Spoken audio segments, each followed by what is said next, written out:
प्यारे विद्यार्थियों, इससे पहले हमने कविता के बहाने कविता के व्याख्या और एक प्रश्न कराया था। आज हम इसी क्रम में आगे बढ़ते हुए जो अगले प्रश्न हैं उनको प्रारंभ करेंगे। जैसे प्रश्न है, उड़ने और खिलने का कविता से क्या संबंध बनता है?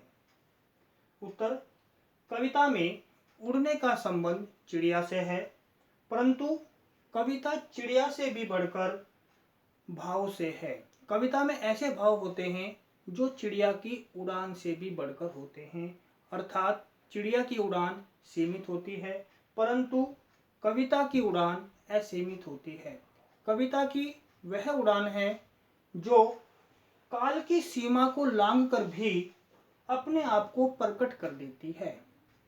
अतीत के भाव यदि वर्तमान तक पहुंचते हैं तो वे आगे भविष्य में भी जाते हैं।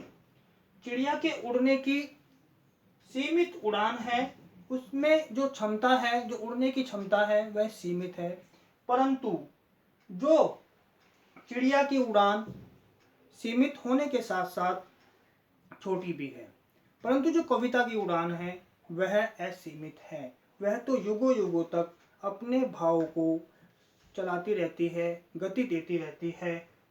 उसी प्रकार फूल खिलने का संबंध फूल से है, उसकी सुंदरता से है, उसकी मधुर गंध से है। फूल कुछ समय के लिए खिलते हैं, महकते हैं, फिर मुरझाकर समाप्त हो जाते हैं, परंतु कविता ऐसा नहीं करती। कविता तो युगों युगों तक अपनी सुगंध को फैलाती रहती है। प्रश्न अगला है, कविता और बच्चे को समानांतर रखने के क्या कारण हो सकते हैं? यहाँ पर जो कवि ने बताया है, कवि ने जो पहला पद था उसमें बताया था कि चिड़िया का संबंध और कविता का संबंध क्या बनता है। दूसरे पद में बताया था कि फूल का और कविता का क्या संबंध बनता है। जो तीसरा पद था उसमें कवि ने बताया था कि जो बच्चा है वह कविता के समान है, अर्थात कवि ने कविता को और बच्चे को दोनों को समान बताया है, क्योंकि कोई बच्चा इस सृष्टि में आकर इंसान की युगों पुरानी सभ्यता को वर्तमान में स्थापित करता है। हमारे पूर्वजों ने जितने भी हमको जीवन आदर्श दिए हैं या जीवन मूल्य दिए हैं, उसे वह अतीत से लेकर वर्तमान में जोड़ने का प्रयास करता है और उन्हें आगे बढ़ाता है और उन्हें अगली पीढ़ी तक ले जाने को तत्पर रहता है।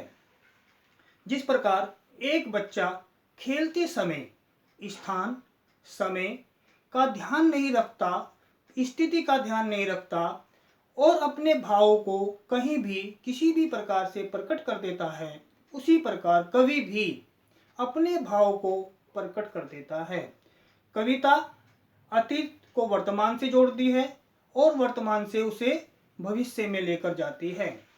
इसी प्रकार कवि ने कहा है कि बच्चा और कविता दोनों समान हैं, दोनों बराबर हैं, दोनों के भाव समानांतर हैं।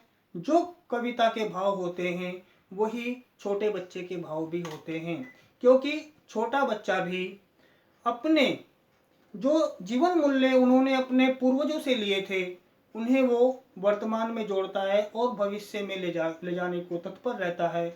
उसी प्रकार कविता भी अतीत से वर्तमान में जुड़ती है और वर्तमान से भविष्य की ओर जाती है और अपने मधुर भावों को निरंतर युगों युगों तक बढ़ाती रहती है।